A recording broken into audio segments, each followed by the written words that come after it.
All right, welcome, motherfuckers, to the 10th 1-0 historic edition of Hangar 18, right? Who knew we fucking made it to 10, but we did. And, yeah, Hangar 18. Maybe we know too much, maybe we don't. You be the judge. Actually, don't be the judge, because I don't care which way you fucking think, one way or the other. I'm just joking, I really do. Please listen to us. No, I'm just kidding. Anyway, wow, it seems like I've had too much caffeine this morning. I've had none. Anyway, with me as always is my Hevel Mevel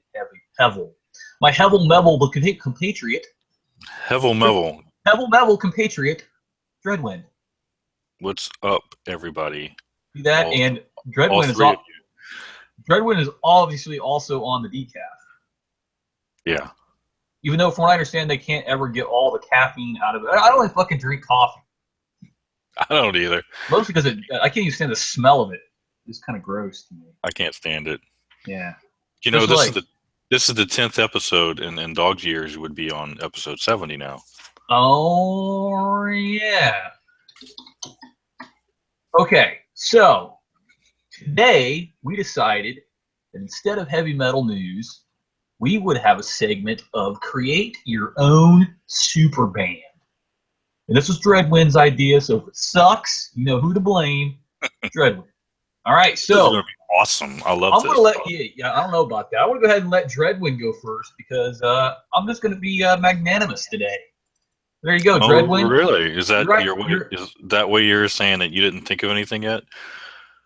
Maybe it is. Maybe it's my way of quickly going to Google while you're talking. I have 3 actually. If you want to borrow super one of mine. bands? Oh yeah, I could do this all day. I love this stuff. All right, go ahead. All right, so here we go. First off, this is the main one I was going to go with. Alex Skolnick on guitar from Testament. Okay. Right. John Petrucci from Dream Theater, also on guitar. Chris Adler from Lamb of God on drums. You motherfucker. All right, go ahead. Dave Ellison, I can't speak his name now, Jr. from Megadeth on bass. Ellison? Right. You think he makes toiletsons in the North Pole? Possibly. Never mind. Go ahead. Yeah. Okay. Vocals? And then on vocals, none other than the legendary Rob Halford. I like it. Okay. I'd love to see Alex Skolnick and John Petrucci are 2 amazing guitar players. I would love to see them actually get together and do something together. All right. Well, let me do mine before you go ahead and hog up all the goddamn airtime with your segment there. All right. So anyway, on the Skins, since somebody took my goddamn Chris Adler, I'm going to take Denny McLean from Machine Head, who's also an amazing drummer. And on bass, I'm going to take. I can't believe his name escapes me right now. God damn it! My name is Mud. Why known as Big Brown Beaver? Les Claypool. Les Claypool on bass. That's what I'm going to take. On bass. Interesting sound already. Yeah, right. On vocals, I'm going to take Bruce Dickinson. Nice. From Iron Maiden. And on lead guitar, I'm going to take Zach Wilde. Nice. Yeah, see that? Threw you some curveballs. You were expecting Tom Morello, weren't you? Actually, I was expecting Randy Blythe from you. Well, yeah, him too. He's awesome. He's on rhythm, goddammit. Wait, he's a singer. Goddamn. For a second there, I thought you said Rob Flynn. Never mind. Go ahead. I'm way off today. That's okay. All right, here's another one I came up with. You ready? All right, go ahead. On guitar and background vocals, Dave Mustaine from Megadeth. Okay. On other guitar, John Five. I like it. Drums, Mike Portnoy from Extreme Theater, awesome drummer. Ooh, go ahead. Bass, Jason Newsted. I like it. And for the singer, here's a curveball. Do you remember that Brazilian band that we reviewed a while back with the chick with the blue hair? I do remember that. Her on vocals. Yeah. I'll vote for that just for the eye candy. Yeah. All right, go ahead. Get third one. Third one. Okay, last one. Tony Iommi the I'm already digging this one. Master Riffer on guitar, Rex Brown on bass. Former, he used to be in Pantera and Down. Oh yeah, I'm with you. Yeah. I don't know the guy's name, but the drummer from that band Orchid. Okay. You know what I'm talking about? I do know who you're talking about. They sound a lot like Black Sabbath. Yeah, they sound a lot like Black Sabbath, which is why I picked them. And on vocals, Phil Anselmo. I like it. You know what I can't believe didn't make this list, though? A couple of people is Zach Wilde and Scott Ian. You just mentioned Zach Wilde in yours. I did? Yeah. You sure I did? That was your guitar player, dude. God damn it. Wake up. I already forgot all about it. All right. Well, Scott Ian anyway. God damn it. All right, so. Yeah. All right, that was like train wreck a little bit there. Hey, you were all over it. A little bit scattered on that I one. love these. I love these, man. I used to, when I was a kid, I used to have I had pages of super groups. Oh, really? Like notebooks full? Oh yeah, I'd have like. Did you have like their cool logos like scratched in there? No, I didn't have names for them, but I had Okay. I had pages of where I'd just put together super groups like this. Yeah, there used to be. I went through a phase where I would like in high school where I'd fucking like draw white zombie logos all over everything. Mm-hmm. I just think it's neat to come up with try to match. I like to try to match styles. What styles of players would go good together. And yeah, mine was kind of like not matched very well. But it would have been goddamn interesting. All right. So let's move on to our reviews, which is the main bulky portion of the Balkanist Bulk Show. And guess what? We decided to do thrash metal. By we, I mean me. Decided to do thrash metal this week. And see, I like thrash metal. Thrash metal is probably my favorite kind of metal. And I like it because it's like, to me, it's bare bones metal, right? It doesn't have like the super huge, ostentatious, like, 10-minute long solos or like the singing that, some people love to do. Like, I'm not naming names, power metal guys like to do that. That was a very good interpretation of that. Thank you. That was my Rob Halford impersonation. All right, so anyway, and they're just kind of like bare bones, stripped down type. I mean, they have solos and they have like flourishes and stuff, but it's basically like just 4 or 5 dudes in a garage banging the fuck out, right? So it sounds like to me, which I love. Fast as fuck, furious, all right, but not fast and furious, because then you get into like neon Honda Civics with giant exhaust pipes. I fucking hate. All right, so our first band. Oh, where that came from. Our first band was a Dreadwind suggestion, and I like it. It is Testament, and right with our Transformers theme, I picked More Than Meets the Eye by Testament. Right on. And this is from their Formation of Damnation album, released in 2008. Testament themselves were formed in Berkeley, California, in 1983, and like Dreadwind was saying before the show started, if there was a big 5 of thrash metal, the 5th member would probably be Testament. I agree with that because they're pretty influential. Absolutely. I actually saw Testament open for Slayer, and what I thought was pretty weird is like right before they came out, this guy came out with like incense and like blessed the stage or dispelled demons, or I don't know what the fuck he was doing, but it was pretty funny. Anyway, as far as this the dude from Morbid Angel used to do that. Trey, I don't know how to pronounce his last name, as Trey Azagoth or whatever. Yeah. Trey, that name. Yeah, I know who you're talking about. He used to do something like that where I don't know, he might still do it, but like he would like light incense and like that's what it was. It was incense. Yep. To become one with his instruments before he played. Yeah. I think this was a tech that came out and did that, but regardless, I don't know what they were doing. All right, so about the song itself. First off, I thought the opening was epic. The chorus part I thought was kind of weak in this song. I mean, like there's nothing that like really stands out in the chorus. I mean, in fact, for me, the chorus gets kind of lost in the song. The solo was fantastic, I thought. Yes. And the extra bit at the end was unexpected. And in fact, it caused me to jump a little bit when it came back on because I wasn't paying attention. I was trying to eat a sandwich and blah! I was like, holy shit! Anyway, I love it. I give it an 8.0. Dreadwind, go ahead. Yeah, the ending, when it kicked back in at the end, it kind of made you jump there. I thought the rhythm was really cool. One of the first things I noticed right off the bat, I guess it's been a while since I've actually seen videos of Testament, because I remember Testament from the you know, Souls of Black and Ritual days. They're fat. Chuck's put on a little weight. They are fat. But his voice, I thought his voice was a little bit deeper than it used to be, but it still sounds good. He still gets it out pretty good. The only thing that they had kind of some sound effects in this song, like some doors, metal doors closing or something. I thought that was jarring, a little distracting from the song. Other than that, the solo, both solos rocked. I love that they have Peterson and Skolnick back on guitar. They're great. I give it an 8.5. It's Testament, and they're singing about Transformers. What the hell? I mean, yeah, right. Fuck that. All right. Not really, but still. All right. So our next band is Violator, and they were formed in Brazil in 2002. And this particular song is called Thrash Maniacs, off of Violent Mosh, released in 2004. My notes are that they had good guitar change-ups, classic thrash vocals, 1,000 mile per hour solo, very raw sounding to me, like kind of like not, you know, embellished a lot. I think this was actually an EP, if I read correctly, if I remember right. So, the Violent Mosh was an EP? Huh.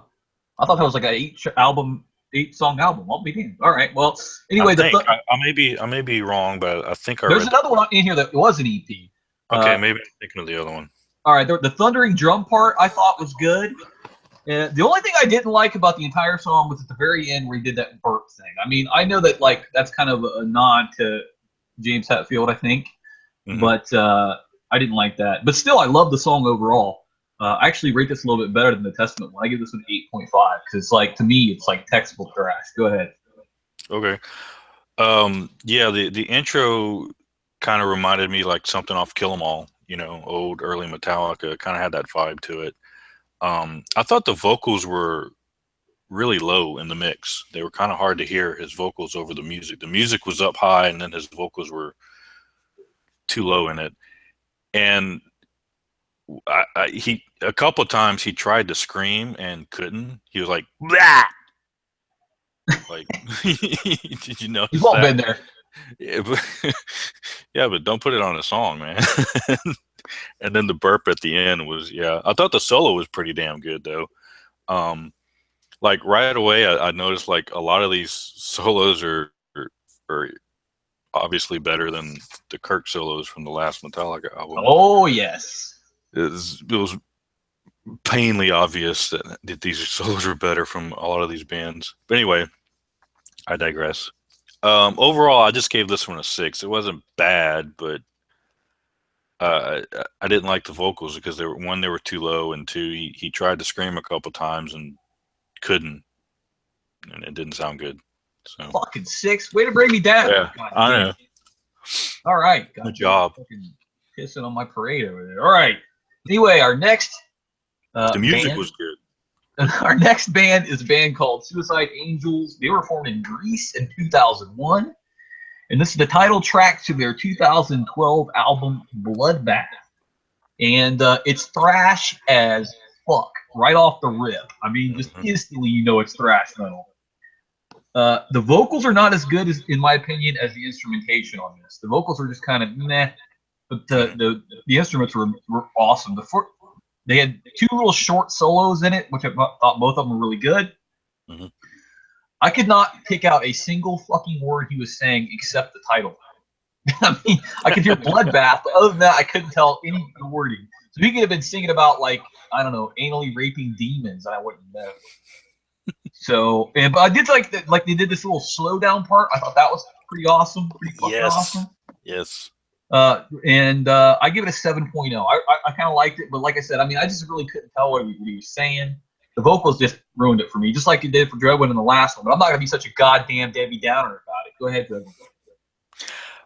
Yeah, my first note is fast, and then my second note is faster, because they even, right off the bat, they just like, they're going at like 1,000 miles an hour, and then they switch gears and go even faster. The first solo was short but good. Second solo also short but also good.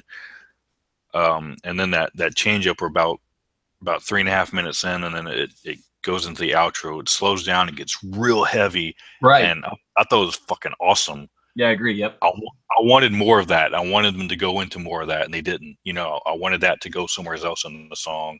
And they should have put one of those in the beginning and then one at the end.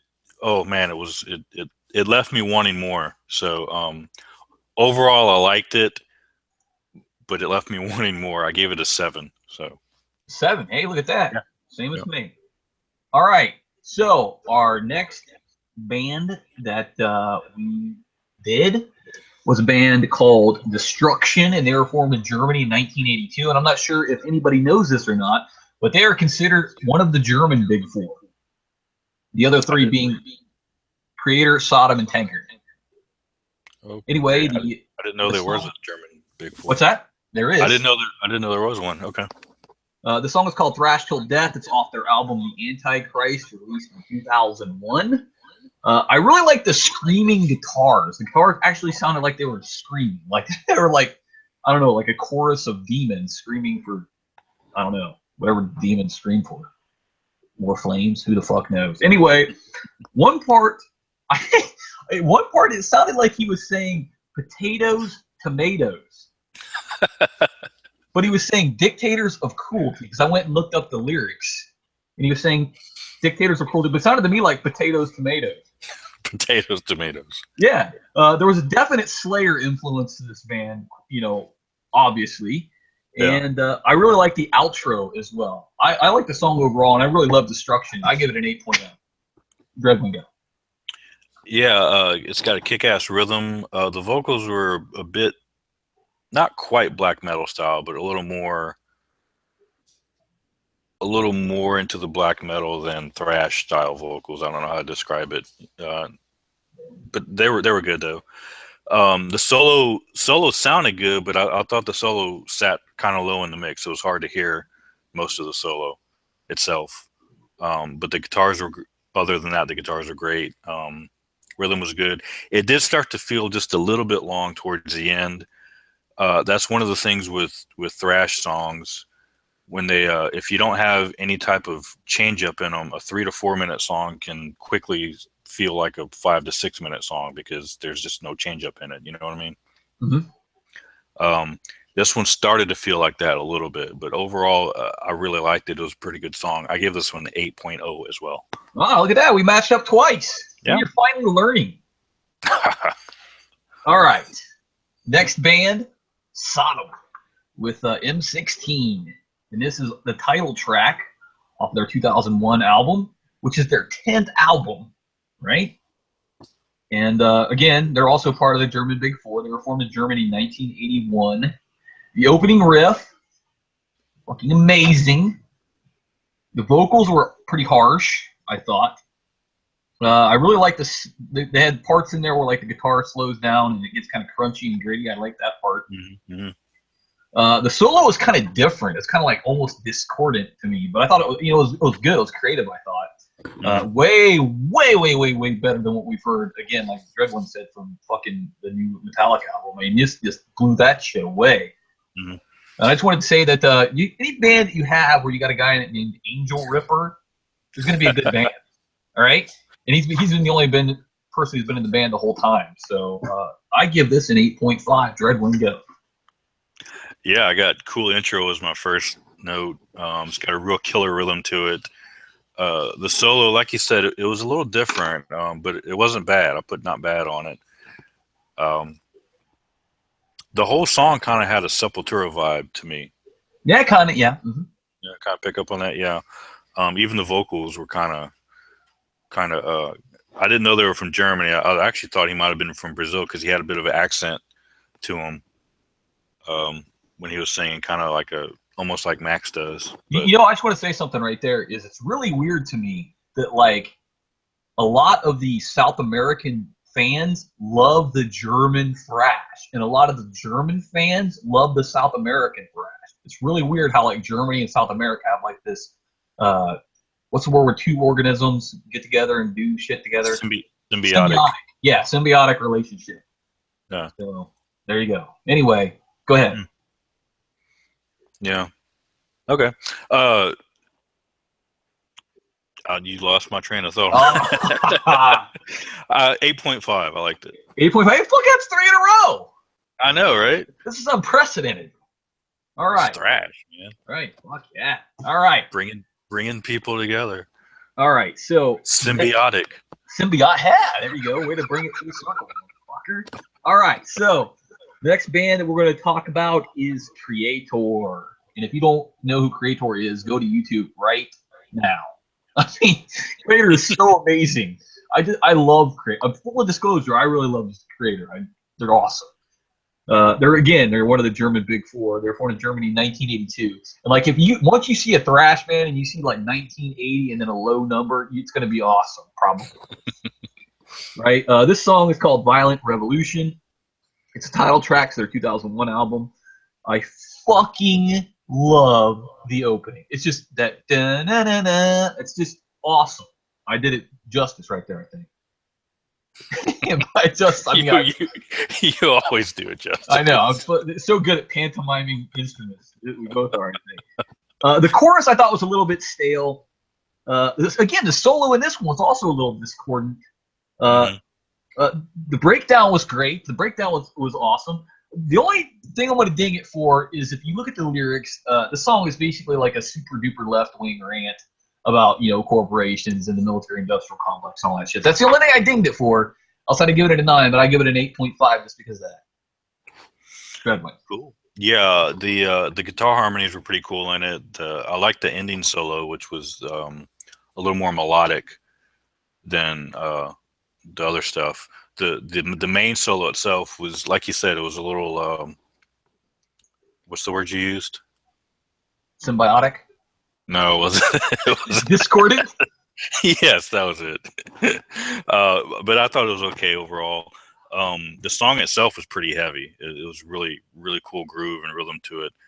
I thought it was funny though. Every time he did the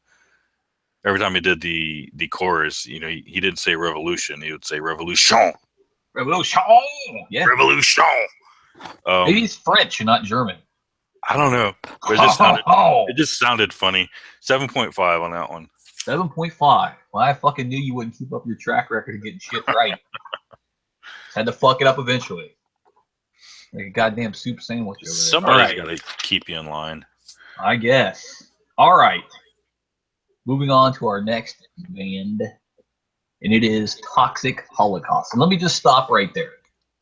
If your band and your name is Toxic Holocaust, already you have points in my book. Because that's an awesome name. Right? They were formed in Portland, Oregon in 1999, and they did, in fact, party like it was that year. Anyway, the song is called Acid Fuzz, and it's from their Chemistry of Conscious album released in 2013. Here's my very first note is there's an almost southern-sounding guitar in this whole song. Like, to me, I kept thinking of, like, southern metal the whole time I was listening to this song because I don't know. There's just certain things about like southern metal, like Pantera or Down, that like I can just pick up on, or Corrosion Conformity, like just pick up on like how it sounds southern. I don't know. Maybe it's all the inbreeding down there, but I definitely can pick up on various. Hey! I'm just saying, where men are men and sheep are scared down there. So, all right, so right, got a little off topic there. All of a sudden, I fucking picture like 4 dudes in a rowboat getting. Never mind. Go ahead. The solo I thought was weak on this one. I didn't like the solo on this one at all, and I thought the song was a little bit repetitive, to be honest. And I wasn't a huge fan of this. Although I usually like Toxic Holocaust, which strange because this song didn't really do it for me. Maybe it was the acid fuzz, dude. So I gave it a 7.0. Go ahead, Dreadwind. Yeah, I have fast off the start, I think. Mm-hmm. Can't read my writing now. You're wearing off on me, man. I know. Couple riffs kind of had an old Megadeth feel to it here and there. Not the whole song, just a few riffs here and there. Mm-hmm. Vocals were kind of I couldn't even describe the vocals. I just have a question mark. I don't know. They weren't bad. They just weren't good. They didn't do anything for the whole song. Really didn't do anything for me either. I rated this one a 6. All right, fuck. Hey, I just want to say one thing too, since we got plenty of time here. We're like way under time. I want to go off on a little bit of a tangent here. Yeah, it's thrash, man. We're ripping through them. Yeah, I know. It's like fucking 2 minutes, 1,000 miles an hour. All right, so I just want to talk about like I read the comments section sometimes, like when I'm listening to it. Let me start that again. I read the comment section sometimes when I'm listening to a song, and Jesus Christ, people, is fucking nothing pleases you. Nothing, right? Like if you listen to like I don't know, I've seen like amazing songs, and then like 80% of the comments are this fucking sucks. And then I've seen sucky songs, and 90% of the comments are this sucks. You know, so like, I mean, what the fuck, people? And then like, you know, everything they gotta say, you know, everything they have to bring like Trump into every fucking comment section. Like, okay, the election's over. Time to move on to some other shit now. So, you know, Get it's like over it. Yeah, here's this thrash metal song. Fuck Donald Trump. Okay, where the hell did that come from, dude? So, you know, and then like these, like another one that people that drive me nuts are the guitar that guys, right? The people that know everything about guitars, you know, down to like, you know, what the fucking I don't know, tensile strength of the fucking strings are on the goddamn things, right? So they get in there and they're like, yeah, this is, and then they put like a bunch of 3-number sets down. The 3-number, 3-number, 3-number, 3-number, 3-number, then repeat. Ha ha ha ha, this sucks. Like, okay, fucking Ingve, fuck off, you know? Not every song has to be a goddamn, you know, solo McSoloenstein. So What was that again? Solo McSoloenstein, right? That's a new fucking movie by Mel Blanc, and it's just gonna be 60 minutes. Is that up there? Is that up there with crappy rock? Yeah, crap rock. Yeah, it's gonna be fucking just 60 minutes of Ingve just going on the fucking guitar, right? And everybody in the audience who's like one of those guitar that guy just orgasming all over the screen. So anyway, I know I fucking like maybe went off on a little tangent there, but like my whole thing is, you know, and I get it. Like, it kind of makes me mad when people like shit all over something, and I know goddamn well they couldn't do that good. But then again, I think, you know, I couldn't do as good as Nickelback, and I shit all over them all the time. But they deserve it, goddamn it. All right. So anyway, that was my little off-topic tangent talk there. Yeah, well, people in general just tend to, if they don't like something, they just automatically say it sucks. You know, right. Like just because you don't like it doesn't mean it sucks. Right, and like, and that's another thing too. Just because something is popular does not mean that it's good. Exactly. Right? Kim Kardashian is popular. You know, I wouldn't put her up with like a Shakespearean actor as far as like what her television show does for, you know, theatrics. You know, and just because something makes money also does not make it good. Necessarily. I mean, it can, but not. All right, fuck it. We're getting well. All right. Our next band is called Game Over. And I didn't write down where or when they were formed. So just guess, you know. They were formed in Ohio in, I don't know. Anyway, this song is called War of Nations. And, Springfield. Everybody has a Springfield. Yes, so every state does have a Springfield. All right, War of Nations. The album is called For Humanity, released in 2008. I thought the intro was really, really good, and that's been a recurring theme of these songs that I picked. The intro was really, really good. Yeah. Here's the thing, though. Google lists this band as hip-hop/rap. What? Yeah. Is there another one with the same name? Nope, because it had all the albums from this band, and it had some of their album covers pictured on a little Google sheet. And then it said genre hip-hop/rap. I'm like, no, not so much. Have you heard of this is off topic, but have you heard of Texas Hippie Coalition? I have heard of Texas Hippie Coalition. Yeah, if you Google them, they're listed under country. No, they're not country. I know. Okay. So, all right, there's a part where he does this, like, he keeps saying Silent War in a breakdown. I kind of like that. And I thought the song was fast and furious. Had fucking Vin Diesel out there with the horns up. Right. And his bald-headed piece of shit self. All right. You don't like those movies, do you? No. I was going to say you better not, because they fucking are awful. That's another all 20 of them. Yeah, exactly. That's another example of things that have made money that are not good. All right. Yeah. Here's the thing: is like when I was watching the video for this, they did a like photo montage. I thought that they looked like the standard issue thrash band, right? Like if you asked somebody to, hey, make up a thrash band and put it on to a photo, this is exactly who they would choose. Like they had like the Megadeth shirt, the Metallica shirt, the Slayer shirt, and I think the other one was wearing a Death shirt. But then like they're all super skinny. They all had bullet belts. They all had like the spiked bracer. And they all had the long hair. And then they all had like two of them had V's. And they're they had like the double bass drums. I was like, they're like the standard thrash. Like if you look in dictionary under thrash metal, yeah, the quintessential. Yes. Yeah, there you go. That's the word I was looking for. Quintessential and symbiotic. Learning today. So anyway, I promise you I'm not an idiot when I'm fucking typing shit up. Usually when I'm talking, though, like hard things come to my head foot. Yeah. So anyway, I thought they were like, if you looked in the dictionary under thrash metal, it would be a picture of these guys because, like I said, they're very thrash looking. Anyway, I gave the song an 8.0. Okay. Yeah, it's very speedy. And I don't have a lot of notes for this one because like how the band looks, the song itself kind of has all of your quintessential thrash elements to it. You know, it's got the speedy riffs, it's got the stops, dun dun dun. It's got the where everything else stops, you just got the one guitar riff going for a couple seconds and then the other guitars kick in. Let me stop you right there. You know how you were breaking my balls earlier about my pantomiming guitars? You are also not that great at pantomiming guitars. I'm just letting you know. Go ahead. Yeah, okay. So the whole song had kind of, the whole time I'm listening to, I'm like, God, these guys sound like somebody, and I'm trying to place the band, and then it hit me about halfway through. They sound like Overkill. Yeah, a little bit, yeah. Yeah. So different vocals, but yeah. Yeah, well, yeah, vocals are obviously different, but the music definitely reminded me of Overkill. It's not bad. I give it a 7. 7. All right. Yeah. You fucking. It was just because it just doesn't. It didn't stand out because it's so typical thrash. The entire song is so typical thrash. It nothing really jumps out at you. You know. Mm-hmm. You fell right off the wagon of being right.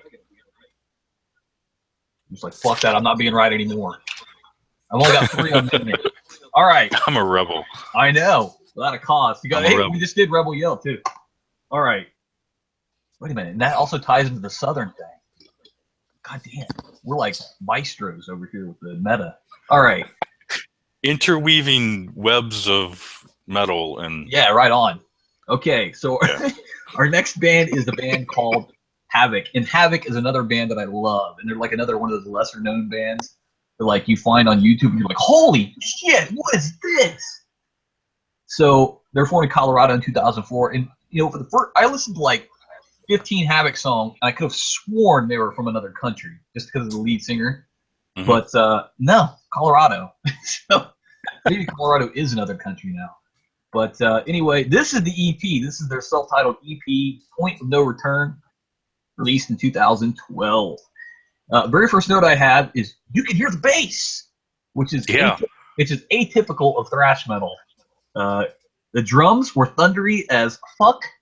I love the vocals. I love the chorus. The solo was badass. The tempo change was neat. And by neat, I mean amazing. And I give this one a 9.5. And if you fucking bring me down on this one, man, there will be no punishment, but I'm just going to be annoyed. All right, go ahead. Well, here's some interesting trivia about Havoc. Havoc was Cyclops' brother.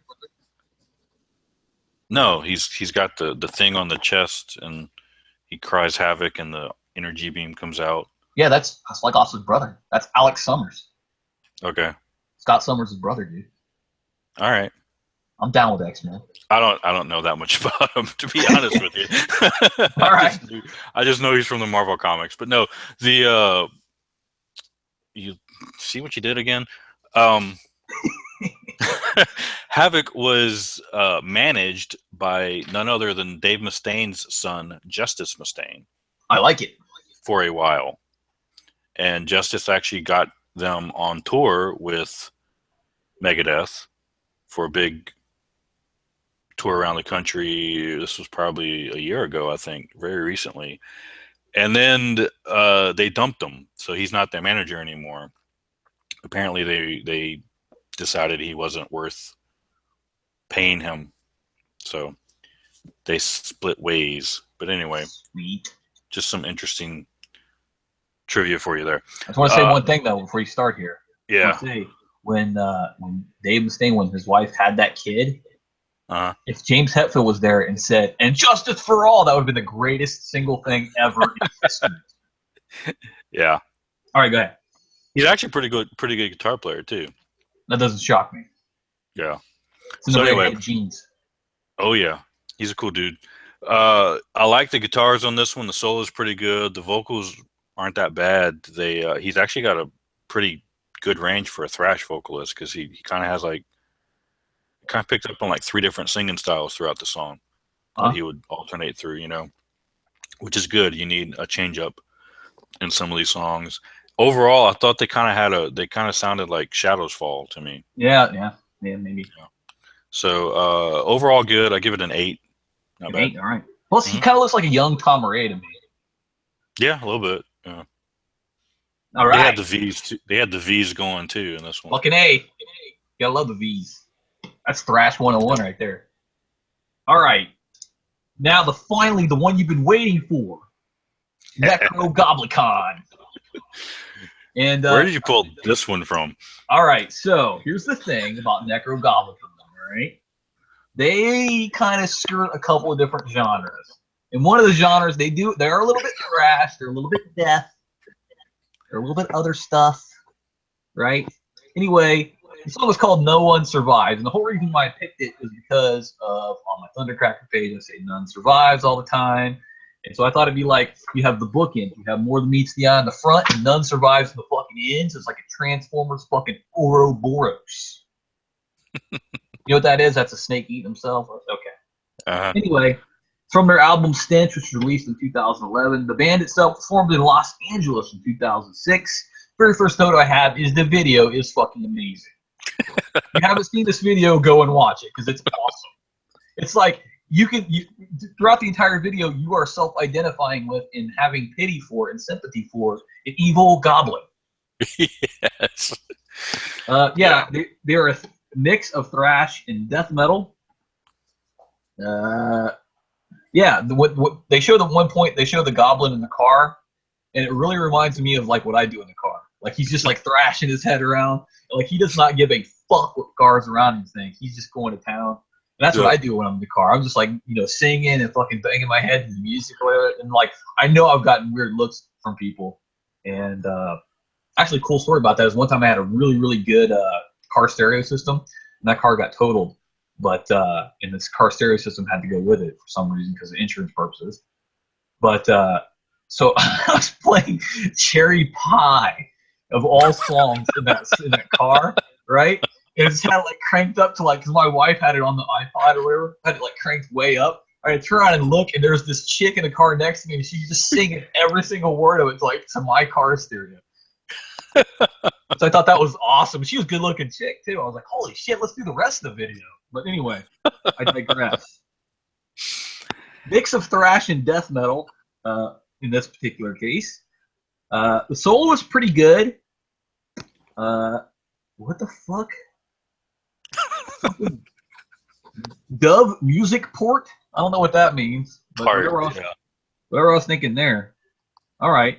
And at the end, this is one of my favorite parts of the whole entire thing. Is at the end, the goblin guy is stabbing his like arch nemesis to the drum beat with his claws. So and really, if you got a goblin stabbing somebody with their claws to a thrash metal drum beat, you've won. I mean, that's pretty much a win right there. So I give it an 8.5, mostly on the merits of the video. So that's me. Go ahead, Dreadwind. The video on this was fucking hilarious. Thank you. Yes. Yeah. So the band is Necrogoblicon. Necrogoblicon, yeah. And apparently the little goblin guy is named like Johnny Goblicon or something like that. I think so, yeah. Yeah, and so you have this goblin guy running around like a normal dude getting ready to go to work, and he goes to the office and he's in his car and he starts tripping out on something and he goes to this party and it's hilarious. I don't have much on the music because I was paying more attention to the video, which was me too. You know, but I remember like when you first get to the club and everybody's dancing. That's where that you were talking about. They had like the music change up where it was like it just switched to dance music for a couple of seconds. Oh, that's what it is. Dance music part was a bit jarring. Yeah, I thought it was hilarious because if you're not watching the video, you'd be like, what the fuck is this shit? Right. But with the video, it was perfect because that's right when he walks into the dance club and it's all dance music going on. Then they kick back into the thrash. It was just hilarious. And then at the end, he kills the dude at the end and he's doing his claws and everything. And then the girl walks up and she's covered in blood and he's like, eh? Yeah, right. Yeah. What do you think? I did that for hilarious. You. Yeah, I know. I give it 8.52 based solely on the video alone. Sweet. All right. Well, that wraps up our thrash metal song edition of Hangar 18. And we're going to talk about, before we go, we're going to talk about concert experiences. And here we go. I'm going to go first because I'm awesome. In my concert experience, this was a AC/DC concert. And the tickets were freaking expensive as hell. And I believe it was at Blue Jackets Arena. I forget what they call it now, but it's the ice hockey arena here in town. And yes, our ice hockey team is awful. So they're just awful. But anyway, just like our pro football teams now, apparently. So anyway, what the hell is the name of that arena? I don't know what it is. Blue Jackets Arena. And it was, AC/DC. Tickets were expensive. They had no opening band. And I went with my wife and my mother-in-law, right? So okay. Weird, right? And like I took my shirt off, like I sometimes do at concerts, and which I thought was kind of weird around my mother-in-law. But at any rate, here's the best part about it. Here's where like the story gets to where it's not stupid. They were selling these horns, right? You could put on your head. They're like almost like bunny ear things, like they clipped onto your head with like tension, like a little black like rainbow thing that clipped onto your head. And then they had devil horns that popped up, and they said AC/DC. Had stickers on it that said AC/DC on both sides. And you could turn it on, and it would like blink from one horn to the other in red blinking, right? And here's where it gets awesome. When you're in a crowd of like 25,000 people and the lights are out, and you look around and like probably at least 5,000 people have these things on, and they're blinking back and forth, it is pretty freaking awesome, right? And the other thing I remember from that concert pretty vividly is at one point, somebody who was up on the like right next to the stage, which God knows how much he paid for that kind of ticket, because he was like down in the hockey rink basically. Mm-hmm. I was up in the seats, but he gave Brian Johnson his Ohio State hat, and Brian Johnson picked up and goes, "Hey, Ohio State, they play around here, don't they?" And then he put the hat on, and the crowd went fucking berserk. So pandering to the local crowd is always a good idea if you're a rock. Always a bonus, yeah. So yeah, that's my it's not so much metal, kind of hard rock story, but I like AC/DC, so fuck off. Yeah. Anyway, go ahead, Dreadwin, with your story. Yeah, you don't want to walk out and say hello Cleveland when you're in Cincinnati. Yeah, didn't they do a commercial about that? I think so. Yeah, I think they did. Yeah, I was gonna say I think that's in Spinal Tap too, isn't it? I like what David Spade said about it. He's like, "Oh yeah, everybody gets so impressed that they can read the name of your town off the back of a mic stand." Right, because they have no idea where they are half the time. Exactly. They go from bus to hotel to bus to venue. Right, to orgy. Yeah. So, and I love in Spinal Tap where they get lost backstage and they can't find the. Oh yeah. Okay, another tangent.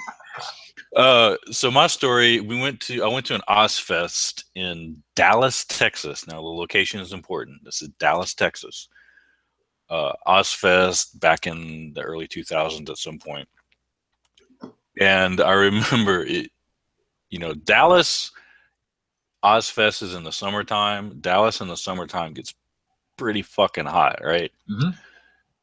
So on the side stage, the second stage, I think it was the last band that played on that stage before the main stage kicked on. So this is probably 1 in the afternoon. So like the hottest part of the day was Cradle of Filth. Oh yeah. Mm-hmm. And Cradle of Filth I'm sure in their own concert where they're inside and the lights are low and they have their makeup on and everything, I'm sure it's great. But when you're outside in the daytime, miserable. In Dallas, yeah, it just didn't quite have the same effect. You know what I mean? So I just thought that was funny to see them play like that. And then later on, here's the good part of the story.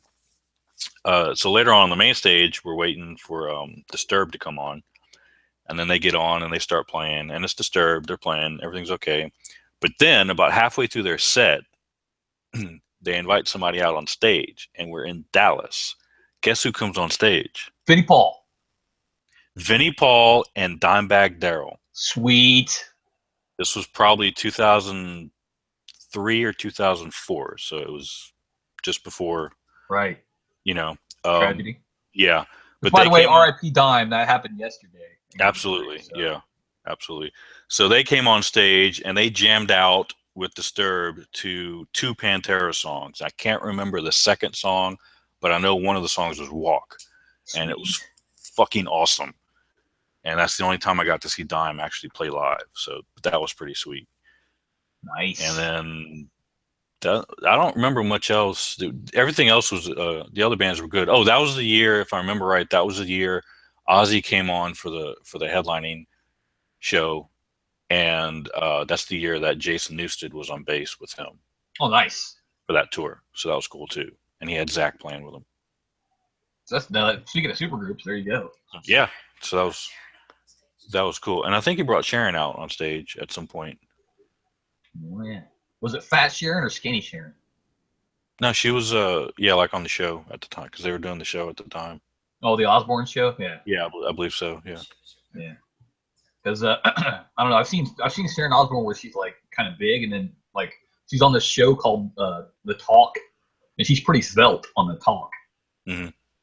So, go ahead. That all? That's the end of your story? Yeah, that was it. That's pretty much it. Yeah. All right. So there you go. That pretty much wraps up this episode of Hangar 18. Thank you everybody for listening. All the one person that like popped in and out a couple times. Thanks for that. But I know some people go back and listen to it after we're done. So yeah. Anyway, I know it's like, hey, I fucking put in like 10 views of my own, so fucking get right up there. I know, right? Me too.